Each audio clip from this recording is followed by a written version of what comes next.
சென்னை குன்றத்தூரில் 28 தனியார் பள்ளிகளின் 329 பேருந்துகள் ஆய்வு செய்யும் பணி நடைபெற்றது. அவசர கால வழி, மருத்துவ உபகரணங்கள், தீயணைப்பு கருவி, படிக்கட்டுகள் உள்ளிட்டவைகளை வட்டார போக்குவரத்து அதிகாரிகள் ஆய்வு மேற்கொண்டனர்.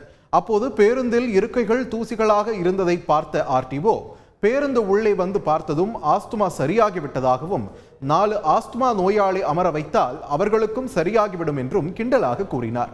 குழந்தைகள் அமரும் இருக்கைகளை சுத்தமாக வைத்திருக்குமாறு கண்டிப்புடன் கூறிய ஆர்டிஓ, குறைகள் உள்ள வாகனங்களை சரி செய்த பிறகு இயக்குமாறு அறிவுறுத்தினார்.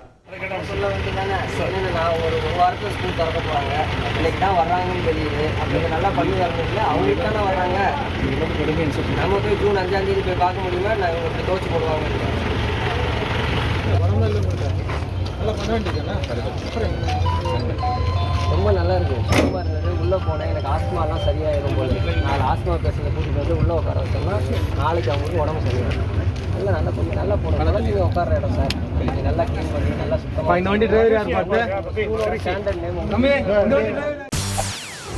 செய்திகளை உடனுக்குடன் தெரிந்து கொள்ள உடனே சப்ஸ்கிரைப் பண்ணுங்க.